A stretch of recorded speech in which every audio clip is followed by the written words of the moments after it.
My father-in-law had a saying he repeated every Thanksgiving: "A man who doesn't know what he owns doesn't deserve to own it." I used to think that was wisdom. Now I think he was just talking about himself.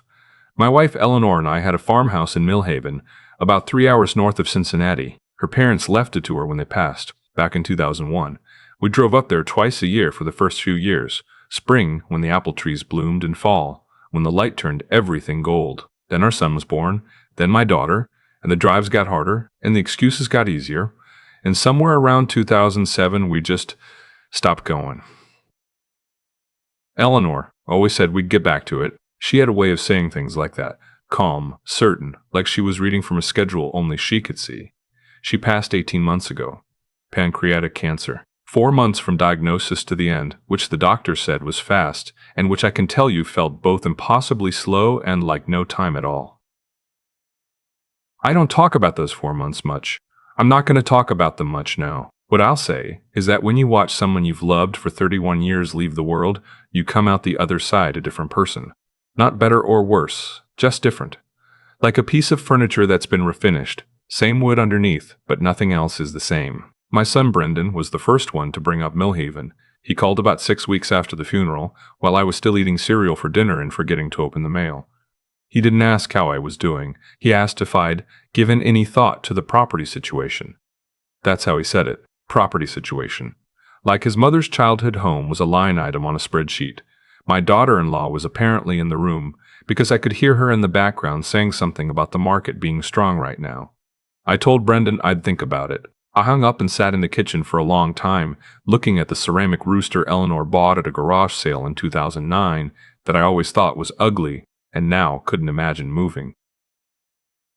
Then Brendan's sister, my daughter Patrice, called 2 days later. I want to be fair here. Patrice was grieving too, in her way. But her way of grieving apparently involved calculating square footage. She said the Millhaven property was sitting there doing nothing, and that if we sold it quickly, we could probably get good money before the rural market cooled. She said she'd talked to a realtor friend. She said, "Dad, you're not getting any younger." She said it with love. That's what made it worse. I told her what I told Brendan. I'll think about it. I did think about it. I thought about it all winter. In a house that was too quiet in a way I hadn't known was possible. Eleanor had not been a loud woman. She didn't play music constantly or fill silences with chatter, but her presence had a weight to it, a specific gravity, and without it the rooms felt wrong in some way I couldn't explain. I started leaving the television on just to hear voices. By March, I decided I wanted to see the farmhouse one more time before I made any decisions. I hadn't been there since 2009, 14 years. I couldn't even picture it clearly anymore. I kept mixing up which side the barn was on. I wanted to stand inside it and decide with my eyes open instead of making a financial decision from a kitchen table in Cincinnati. I told Brendan I was going to drive up for a weekend, just to check the condition, take some photos, maybe get a sense of what repairs it would need before listing. That was the framing I used because it was the framing he could hear. He said, "Fine, good idea. Let me know if you need me to come." I said I was fine going alone. I left on a Friday morning in late March. The drive north took me through farm country, flat fields just starting to go green at the edges, grain elevators, the occasional white farmhouse set back from the road with a gravel driveway curving up to it. Eleanor used to read to me on these drives. We'd buy audiobooks at the library sale and she'd handle the playback while I drove, and she'd pause it whenever she wanted to make a comment, which was often. She had a lot of opinions about fictional characters. I drove in silence and tried not to think about that. The town of Millhaven is small enough that when you blink coming off the state route, you can miss it. There's a feed store, a gas station with 2 pumps, a diner called Patsy's that's been there since at least the 70s. I pulled into Patsy's for coffee and recognized no one. 14 years is a long time in a small town. The woman who brought me my coffee was young enough to be my granddaughter. The farmhouse was another 4 miles out on County Road 7. I'd called ahead to the neighbor who'd held a spare key for us since Eleanor's parents' time, a man named Lou in his late 80s now, who I'd always liked. He'd left the key in the mailbox as I asked, with a note that just said, "Good to hear from you. Take your time." The driveway was gravel, maybe 200 feet from the county road. I pulled in slowly and stopped before I reached the house. The flower beds were full. I sat in the car and looked at them. Eleanor's mother had put in those beds along the front porch. Daylilies, irises, black-eyed Susans, some kind of sprawling rose that climbed the porch railing. In my memory, they become wild and overgrown, casualties of 14 years of neglect. But they weren't. They were tended, knee edges, fresh mulch. The roses were cut back properly the way you do in late winter, so they'll come up strong in spring. I turned off the engine and got out. The porch boards were solid. Someone had replaced 2 of them. I could see the newer wood, not yet weathered to match. The screen door had a new latch. There was a welcome mat I didn't recognize. And from somewhere in the back of the house, I could smell wood smoke. I stood very still. Then the front door opened. The man who came out was probably around 60, broad-shouldered, wearing work pants and a flannel shirt with the sleeves rolled up despite the cold. He had gray at his temples and calloused hands and an expression that was trying to be calm but wasn't quite making it. He stopped when he saw me. We looked at each other. He said, "You must be Eleanor's husband." I said I was. He said his name was Conrad. He said he was very sorry about Eleanor. And then he said, "I've been wondering when you'd come. I want to tell you I handled what happened next with dignity and composure. I want to tell you I asked all the right questions in a measured tone. What actually happened is that I sat down on the porch steps because my legs weren't working right, and Conrad went inside and came back with 2 cups of coffee, and I sat there on the steps of my wife's family farmhouse, trying to understand what I was looking at. Conrad had been living there for 6 years. He and his wife Rosalie and their teenage grandson, a boy named Tobias who was 16 and barely spoke, but who, Conrad told me, had done most of the porch repair work himself. They'd come from eastern Kentucky originally. Conrad had done construction work until his knees gave out. Rosalie worked a few shifts a week at a home health agency in the next county. Tobias was in 10th grade at the local school and had, according to Conrad, a gift for anything involving his hands. Eleanor had met Rosalie first, at a church in the next town, where Eleanor sometimes stopped on her drives up to check on the property. Drives I hadn't known she was making. This was 2017. Rosalie had been volunteering in the church kitchen. Eleanor had been looking for a cup of coffee in a bathroom. They talked for 2 hours. Conrad told me this carefully, watching my face, gauging how much I could take. I kept drinking the coffee because it gave me something to do with my hands. Eleanor had offered them the farmhouse the following spring. Not permanently, she'd framed it as a caretaking arrangement, Conrad said, a way to keep the property maintained in exchange for a place to live. But she'd never drawn up formal papers. She'd never charged them rent. She'd come up to visit 3 or 4 times a year, and she'd eat dinner with them and play cards with Tobias and help Rosalie in the garden, and then she'd drive home and she'd never once mentioned any of it to me. I asked Conrad why she'd kept it quiet. He looked down at his coffee cup. He said, "She told us once that you would have helped if she'd asked. That wasn't the problem." He paused. "She said she wanted something that was just hers, just her decision. She said she'd spent her whole life being sensible. I had to look away at that." Rosalie came out a little while later, wiping her hands on a dish towel, and she was the kind of woman who, when she looks at you, makes you feel like she's already decided you're worth her time. She shook my hand with both of hers. She said Eleanor had talked about me often. She said Eleanor had been proud of me. I didn't know what to do with that. They gave me a tour of the house. It was better than when we left it. Not renovated. They hadn't changed anything structural, but cared for in the way that only happens when people actually live somewhere and love it. There were Rosalie's plants in the windows.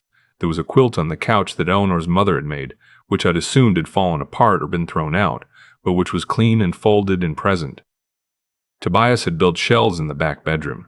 They were crooked, but solid. On the kitchen table there was a ceramic bowl full of apples from what I assumed were the trees in the back, and I stopped because Eleanor had always kept a ceramic bowl on our kitchen table, different contents by season, and I had not known until that moment that she'd learned that habit here. They showed me the room they'd set up for Eleanor's visits.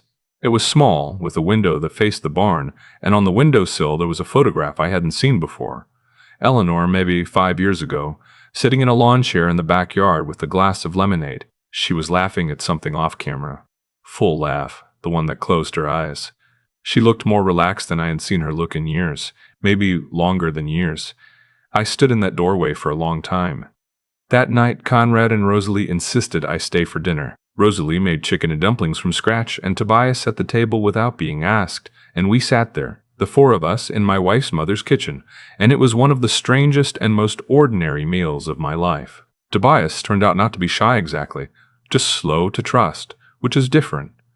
By the end of the meal, he was telling me about a truck engine he was rebuilding in the barn. I told him I didn't know much about engines. He shrugged and said he could teach me if I wanted. I slept that night in Eleanor's room, the small one with the window facing the barn. I lay there in the dark and thought about my wife driving 3 hours north 4 times a year and not telling me. I thought about what Conrad had said. She wanted something that was just hers. I thought about 31 years of partnership and whether I'd ever given her enough room inside that partnership to have a self that was only her own. I didn't sleep much. But what sleep I got was better than anything I'd had in 18 months. Brendan called in the morning while I was helping Conrad stack firewood, something I'd offered to do, not because I was any good at it, but because I needed something to do with my body.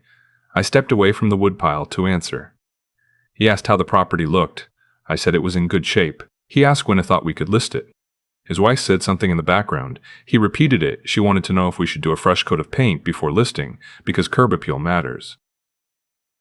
I looked at the flower beds along the porch. I looked at Tobias through the barn window, bent over the truck engine with a focused expression that reminded me, for a reason I couldn't immediately place, of Eleanor doing a crossword puzzle. I told Brendan I'd call him when I was back in Cincinnati. I talked to Lou, the neighbor, that afternoon. He was the only person besides Eleanor who'd known about Conrad and Rosalie. He'd held the extra key. He'd been the one Eleanor called if something went wrong at the property. He was 87 years old and sharp as a new fence post, and when I asked him why he hadn't told me, he said, "Because Eleanor didn't ask me to." That was the whole answer. I drove back to Cincinnati on Sunday afternoon. I stopped at Patsy's Diner again for coffee and sat in the corner booth for an hour with a legal pad, writing down things I needed to figure out. Not a pros and cons list, more like an honest accounting. Of what the property meant, of what Eleanor had been doing there, of what my kids actually needed from me versus what they wanted. I called a lawyer the following week. Not a realtor. A lawyer. What I had, legally, was a property in my name with an informal caretaking arrangement and no lease. What I wanted was something more solid, something that would hold up, something that said what I actually meant. The process took about 2 months. I won't go into all of it. What I'll say is that Brendan and Patrice were not happy, and that I sat through 3 very difficult phone calls during that time, and that in all 3 of them I kept coming back to a version of the same thing. This is not your decision. I said it as gently as I could. I said it as firmly as I had to. Patrice eventually stopped arguing and started crying, which was harder. Because she wasn't wrong that she was going to inherit less.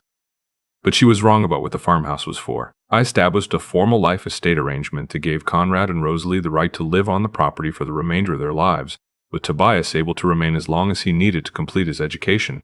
The property would ultimately pass when the time came, through my estate, but for the foreseeable future, for as long as those 2 people were alive and that boy needed a home, Millhaven was theirs. I drove back up in late May when everything was green. Rosalie had planted tomatoes along the south side of the barn. Tobias had the truck running. Not the engine he'd been rebuilding, he told me. He'd finished that one. This was a different truck. Conrad had started repairing the fence line along the back pasture. Things were being done. The property was not sitting there doing nothing. It was full of the work of people who knew how to care for things.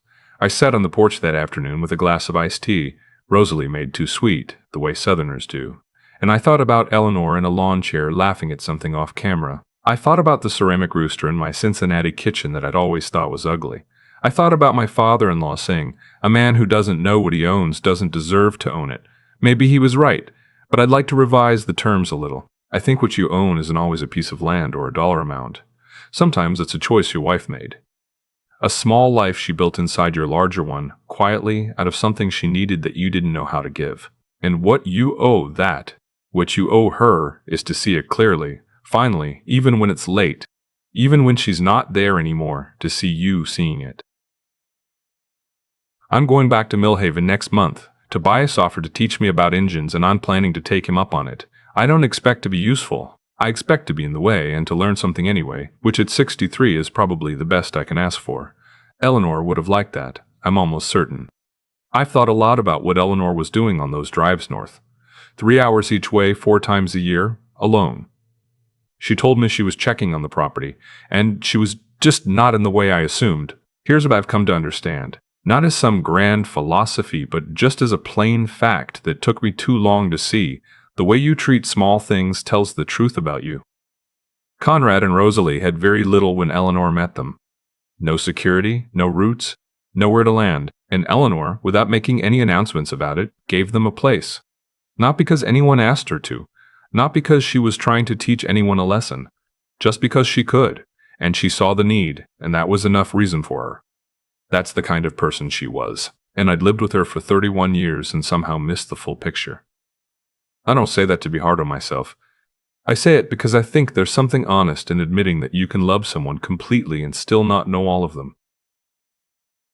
Eleanor wasn't hiding something shameful. She was protecting something tender.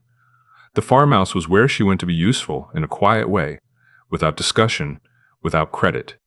She said she'd spent her whole life being sensible. I think what she meant was that she'd spent her whole life being useful to other people's plans. Mine, the kids, the life we'd built together. And Millhaven was where she got to be useful on her own terms. When Brendan called and asked about the property situation, he wasn't wrong that he was going to inherit something. He was wrong about what that something was worth. The farmhouse wasn't an asset sitting idle. It was a decision Eleanor had made, ongoing, for 6 years, tended the way Rosalie tended those flower beds, with patience and without expectation of recognition. What I chose to do with it wasn't revenge.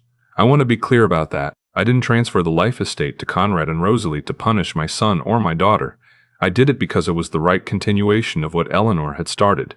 Because the alternative, selling the land out from under people who'd built their life on it, would have been a kind of erasure. Of them, yes, but also of her. There's a version of wisdom that sounds like this: do the right thing and good things will follow. I'm not sure I believe in cause and effect that cleanly. What I believe is simpler and harder. I believe that the choices you make when no one is watching, the ones you make because of who you are, not because of who's looking, those choices have a weight to them.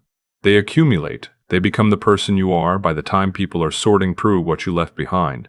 Eleanor knew that. She lived it. And she left me a farmhouse full of evidence. Tobias, that 16-year-old boy who barely spoke the first afternoon I was there, shook my hand when I left after my second visit. Firm grip. Looked me in the eye, he said. She talked about you a lot. She said you were a good man. He said it simply, the way teenagers sometimes say true things without knowing how much they land. I'm trying to be worthy of that. At 63, starting over in some ways, I'm trying to be the kind of person my wife already believed I was. That's not a small thing to be handed. That's everything.